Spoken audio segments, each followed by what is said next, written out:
Сайн байцгаана уу хүүхдүүд ээ. 11-р ангийн монгол хэлний асинхрон хичээл 7 эхлэхэд бэлэн боллоо. Өнөөдрийн хичээлийн сэдэв угсруулах холбоо түүнийг илрүүлэх арга хэрэглүүр. Өнөөдрийн хичээлийн зорилго угсруулах холбоо хэлний нэгж тус бүрээр илэрхийг ойлгоход өнөөдрийн хичээлийн зорилго оршно. За угсруулах холбоо гэдэг бол монгол хэлний өгүүлбэр зүйн холбооны голлох хэм маяг байдаг.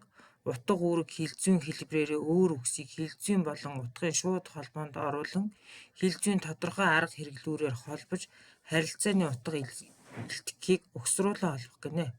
Угсруулах холбоонд хоёр бүрдүүлбэрийн нэг нь голлон захирж байдаг бол нөгөө нь дагалдан захирагдаж дагуул үг дээр нөхөн цөм үг гэсэн бүтцтэй байралтай байдаг. Угсруулах холбооны үндсэн шинж нь үг өгүүлбэр буюу уртлын үг нь дагуул үг байдаг бол артлын үг өгүүлбэр бол цөм үг байдаг. За эднийг нийлээд холбоо үг нийлмэл өгүүлбэр бүтээдэг. За дагуул өгүүлбэр бол захирагдана. За цөм өгүүлбэр бол захирдаг. За угсруулах холбоо нь дараах хоёр аргаар угсруулах холбоо байдаг. За энэ бол найр гарга, хамж гарга. За найр гарга гэдэг нь нөхцлөөр угсруулах холбодог. За холбох арга гэдэг бол бас найр гаргад ордог. За хамж гарга бол үндсээрээ холбогдож угсруулах холбоо үүсдэг. За угсруулах холбооны найр гарга буюу найруулах арга гэж хэлдэг. За энэ нь бол 3 хэлбэртэй байдаг. За нэг нь нэрийн тий ялгалын нөхцөл байдаг. Нөгөөх нь үүлийн холбох нөхцөл байдаг. Гурав дахь нь угсруулан холбох үг байдаг. За нэг үгийг нөгөөд иргшээн захируулж хилцүүн харилцааны утга илтгэхдээ дагуул үгийг нь нэрийн ба үүлийн холбох нөхцлөөр эсвэл угсруулан холбохоор хэрэгжүүлж цөм үгэнд холбохыг хэлнэ.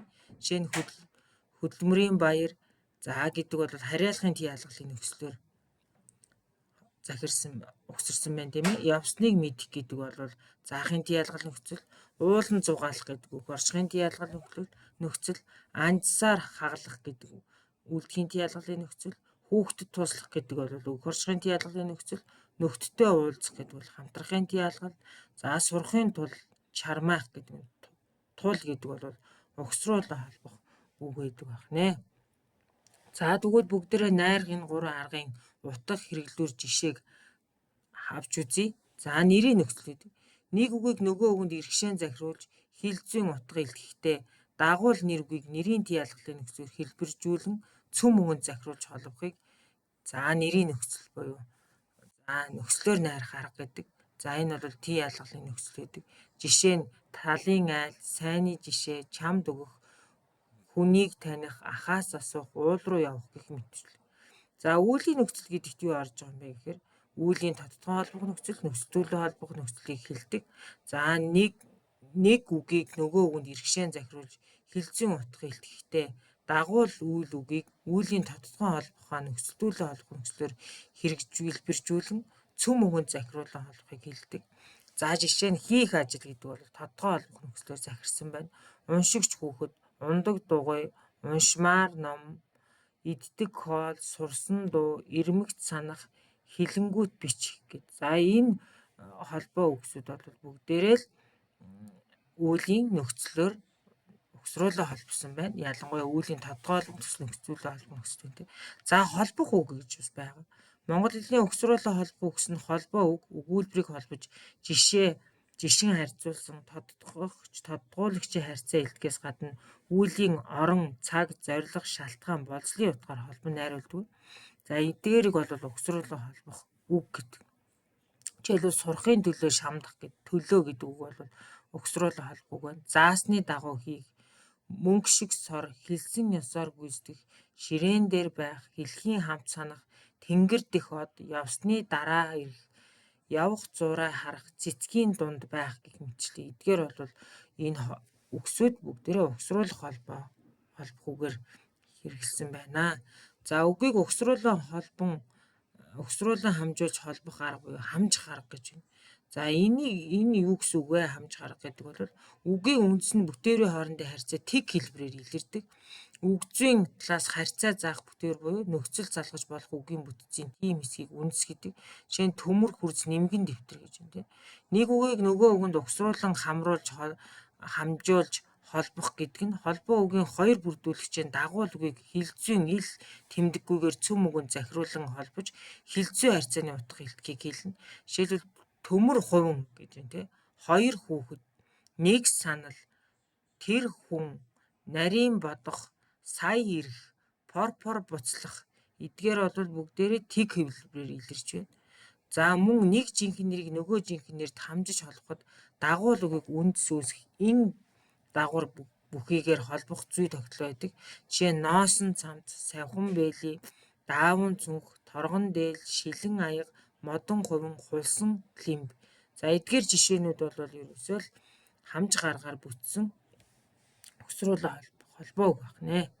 За тэгвэл бүгдээрээ угсруулах холбоогоор холбогдсон чөлөөт холбоо үг гэж юу хэлэх вэ гэж үзье. Хоёр гишүүн чөлөөт холбоо үг нь угсрах холбоогоор холбогдно. Өөрөөр хэлбэл сэлгэцтэй үг гэсэн үг. За энэний онцлог юу гэхээр дагуул ба цөм үгийн аль аль нэгийг өөр өөр солин найруулахад үндсэн утга хадгална. За угсрах холбооны хамгийн бага нэгж байдаг. За жишээ нь сагалгар мод буюу ногоон мод, үзгээр бичих буюу харандагаар бичих гэж энэ солин найруулж болж байна те. За үзгээр зурах, ахын морь, за аавын морь гэх мэтчлэн энэ бол угсруулах холбоогоор холбогдсон чөлөөт холбоо үг бол нэг ийм онцлог байдаг. За угсарсан нийлмэл буюу угсраа үг, чөлөөт бус холбоо үг гэж юу хэлэх вэ? Угсарсан холбоогоор холбогдож өгүүлбэрт нэг гишүүний үүрэг гүйцэтгэдэг. За угсрах холбооны хамгийн бага нэгж байдаг. Өгүүлбэрт нэг гишүүн болно. Тэмээн хярвал, элсэн чихэр, илэг барих, ямаан омог, засаг дарга. За эдгээр бол чөлөөт бус холбоог өгүүлбэрт нэг гишүүн болдог байна. За угсарсан холбоо харьцаатай өгүүлбэрийн гишүүд гэж юу юм бэ? Бүтэц өгүүлбэрийн доторх дэлгэрүүлэгч дид гишүүд, тодтгол, тусагдхуун, байц гишүүн үүнд хамаарна. Дид гишүүдийг хооронд нь холбодог. Одоохондоо жишээ нь бол одоохондоо хүнийг хөрс шороо ургуулж байгаа болохоор баян байгаа юм. Өгүүлбэрт байгаа одоохондоо ургуулж байгаа.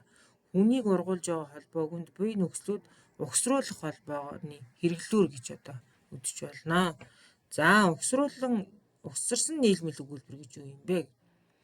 Утга ба хилцүүн хувьд нэг өгүүлбэр нь голлон захирч нөгөөд нь түүнд хилцүүн ямар нэг гишүүний үүрэг гүйцэтгэж дагалдан захирагдаж бүтсэн нийлмэл өгүүлбэрийг угсарсан нийлмэл үг гэдэг. За угсарсан холбооны хамгийн ихний гэж байдаг. За угсарсан нийлмэл үг нь бол гишүүн өгүүлбэр дээр нэг гол өгүүлбэр гэсэн шинжтэй байдаг. За жишээ нь мань нэр тэр үнрийг сарын өмнө Берлинд буусан даруйдаа мэдэрч билээ гэдгийг. За мань нэр гэдэг бол гол өгүүлбэр.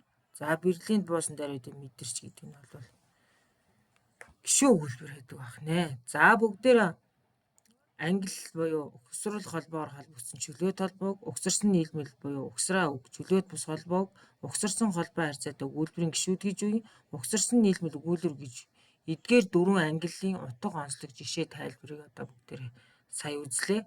За угсарсан нийлмэл өгүүлбэр нь гишүүн өгүүлбэр дээр нэмэх нь гол өгүүлбэрээс бүтдэг гэж сая үзсэн тийм. За тэгвэл мань нэр мэдэрч билээ гэдэг нь бол гол өгүүлбэр.